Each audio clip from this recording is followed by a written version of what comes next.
श्री शिवाय नमस्तु भयम। दोस्तों, जैसा कि आप सभी लोग जानते हैं कि 5 मई 2026 यानी मंगलवार को पड़ रही है ज्येष्ठ मास की कृष्ण पक्ष गणेश चतुर्थी व्रत। और दोस्तों, ये वह तिथि है जो ज्येष्ठ मास में पड़ने वाली सबसे बड़ी तिथि है, क्योंकि ये मंगलवार के दिन पड़ रही है और इसका बहुत ही बड़ा और विशेष महत्व होता है। पूज्य गुरु जी ने कहा है कि अगर कभी भी मौका लग जाए और ज्येष्ठ महीने की गणेश चतुर्थी मंगलवार को पड़ जाए तो आप लोगों को एक छुटकी काला तिल वाला उपाय तो अवश्य ही करना चाहिए। इन दोनों का संयोग बहुत ही कम आता है। इसी के साथ में गुरु जी ने अपनी शिव पुराण कथा में बताया है कि इस दिन आपको एक छुटकी काला तिल वाला उपाय तो आपको अवश्य ही करना चाहिए, क्योंकि ऐसा दिन पूरे साल में सिर्फ एक ही बार आता है। और दोस्तों, आप सभी लोग जानते हो कि मंगलवार गणेश चतुर्थी का अगर सबसे बड़ा कोई उपाय है तो वो एक छुटकी काला तिल वाला उपाय है। तो दोस्तों, मंगलवार गणेश चतुर्थी के दिन आप लोगों को इस एक छुटकी काला तिल वाला उपाय को जरूर करना है।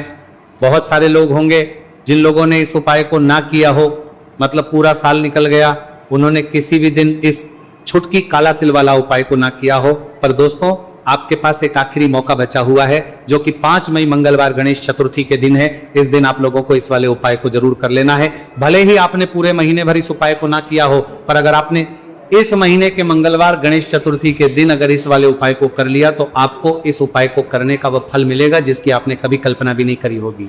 इसीलिए आप लोग इस वाले उपाय को एक बार जरूर कर लेना है, ताकि आप लोगों के हाथ से ये मौका ना जा सके और आपको इस उपाय को करने का फल मिल सके। दोस्तों, ये उपाय पंडित जी ने अपनी अभी की ही श्री शिव महापुराण की कथा में बताया है। उपाय को आज हम आपको बहुत अच्छे से समझाने वाले हैं। इस वीडियो को देखने के बाद इस उपाय को समझने के लिए आपको कोई और वीडियो को देखने की जरूरत नहीं पड़ेगी। तो चलिए दोस्तों, उपाय को शुरू करते हैं। देखिए, यह इस ज्येष्ठ महीने के मंगलवार गणेश चतुर्थी के दिन ये इतना खास होता है, इतना महत्वपूर्ण होता है, देखा गया है कभी कभी बड़े बड़े पूजा पाठ अनुष्ठान से जो मनोकामना पूर्ण नहीं होते, वो ज्येष्ठ महीने की मंगलवार गणेश चतुर्थी के दिन एक छोटे से उपाय करने से ही आपकी मनोकामना पूर्ण हुई है। और बहुत सारे लोगों ने इस उपाय को किया भी है और उनको इस उपाय को करने का फल भी जरूर मिला है।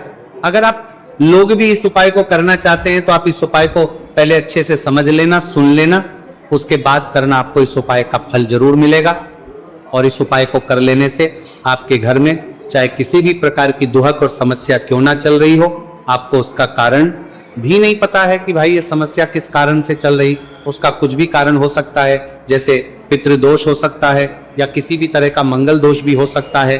तो इस दिन आप लोगों को ये वाला उपाय कर लेना है। ये एक ऐसा उपाय है जिस उपाय को अगर किसी विशेष दिन पर किया जाए तो भाई उस विशेष दिन का जो है वह तो हमें मिलता ही मिलता है, पर हमने उस दिन पर इस उपाय को किया है तो हमें उससे भी बड़ा फल मिलता है, और फल बहुत जल्दी मिलता है, क्योंकि आप इस उपाय को बहुत ही बड़े और विशेष दिन पर रहे हो। तो चलिए अब उपाय के बारे में बात करते हैं, लेकिन उससे पहले आप लोगों को यह जानना आवश्यक है कि आखिर ये उपाय किस समय करना है, किसको करना है और कैसे करना है। तो चलिए हम आगे आपको वीडियो में एक एक करके बता देते हैं। लेकिन उससे पहले अगर आप लोग हमारे चैनल पर पहली बार आए हैं या फिर मेरी आवाज आज पहली बार सुन रहे हैं तो हमारे चैनल को सब्सक्राइब जरूर कर लेना, और इस वीडियो को लाइक करके कमेंट बॉक्स में श्री शिवाय नमस्तु भयम ओम नमः शिवाय जरूर टाइप कर देना। तो दोस्तों, इस एक छुटकी काला तिल वाला उपाय को हमें इस मंगलवार गणेश चतुर्थी के दिन कैसे करना है, किसको करना है, किस समय करना है और कहां पर करना है,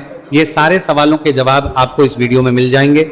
और जो ये वीडियो देखेगा भाई, उसको एक छुटकी काला तिल वाला उपाय जरूर करना चाहिए, क्योंकि इस दिन काला तिल का भी बहुत ही बड़ा और विशेष महत्व होता है। और बात आ जाए एक छुटकी काला तिल वाला उपाय की, तो ये सोने पे सुहागा वाली बात हो जाती है, और ये एक बहुत ही बड़ा उपाय हो जाता है इस मंगलवार गणेश चतुर्थी का। तो अब दोस्तों, इस एक छुटकी काला तिल वाला उपाय को आखिर करना किसको है, सबसे पहले हम लोग वो बात जान लेते हैं। तो देखो, घर की जो बड़ी माताएं बहनें होती हैं, उन माताओं बहनों में से कोई भी एक बड़ी माता बहन इस वाले उपाय को कर सकती है। और दोस्तों, अगर आप तो अपने घर में से सभी सदस्यों को भी इस उपाय को करवा सकते हैं।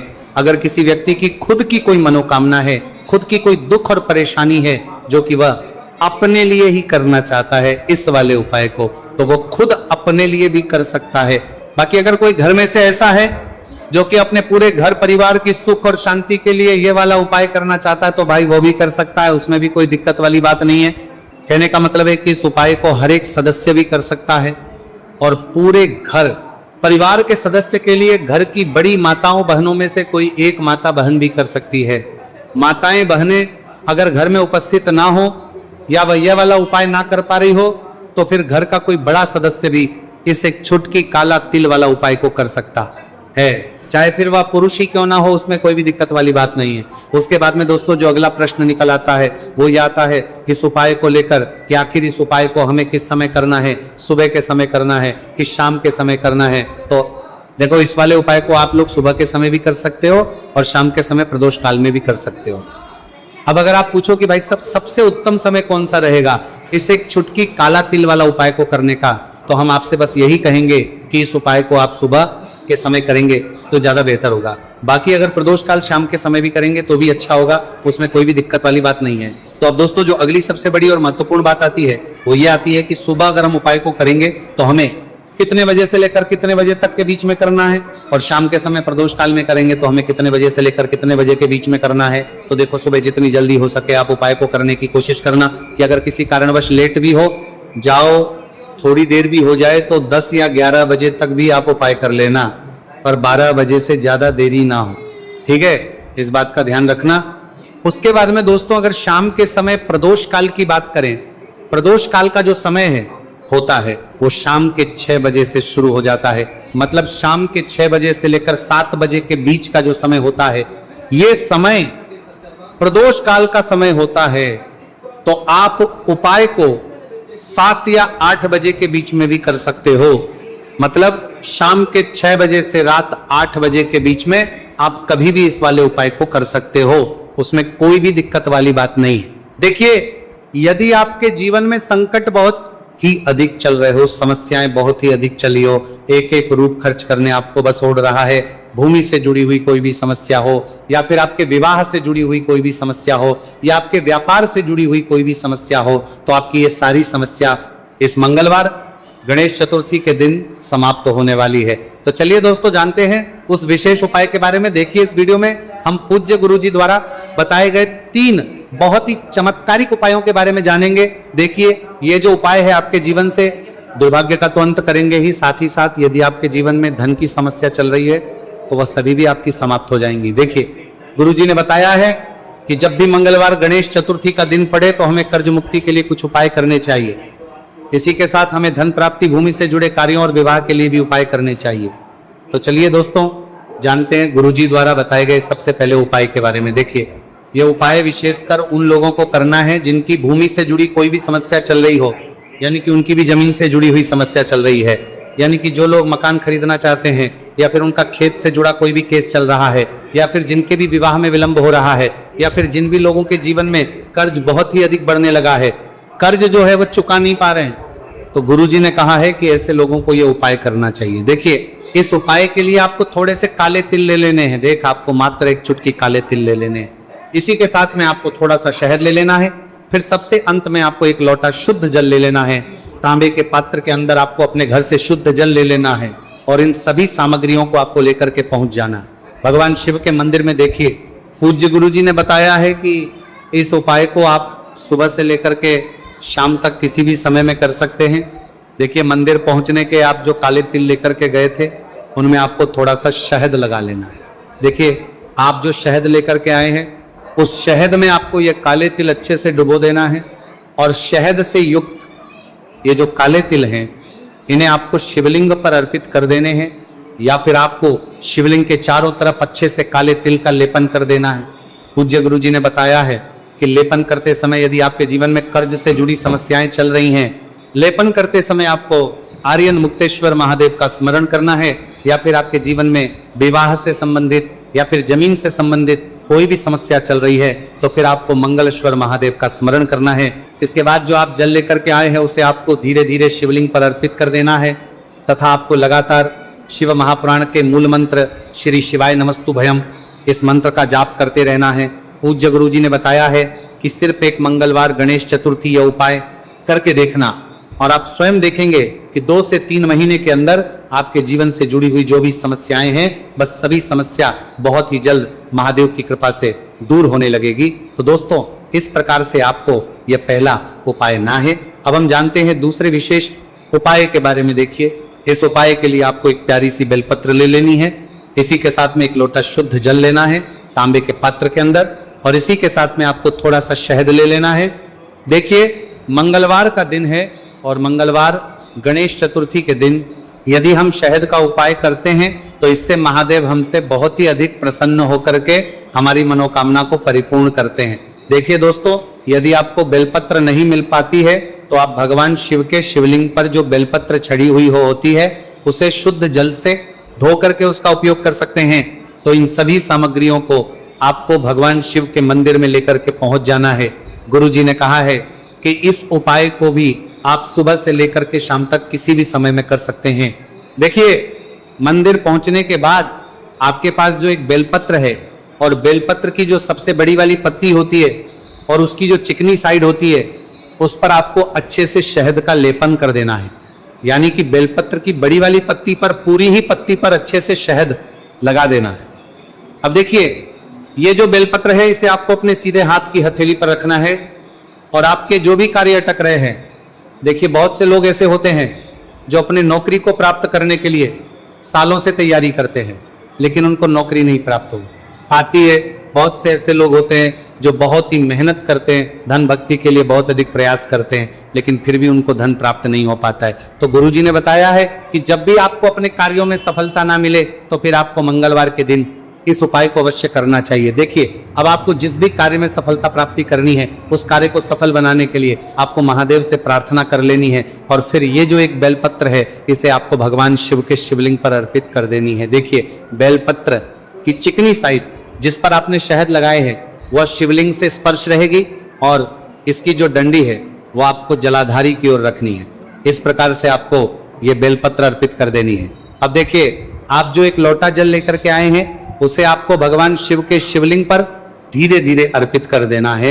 श्री शिवाय नमस्तुभयम इस मंत्र का जाप करते हुए देखिए, जैसे ही यह जल शिवलिंग से होकर के जलाधारी की ओर बह करके आएगा तो इसे आपको थोड़ा सा अपने सीधे हाथ की हथेली में झेल लेना है। इस जल को आपको अपनी दोनों आंखों पर लगा लेना है और इस जल का थोड़ा सा छिड़काव आपको अपने शरीर पर कर लेना है।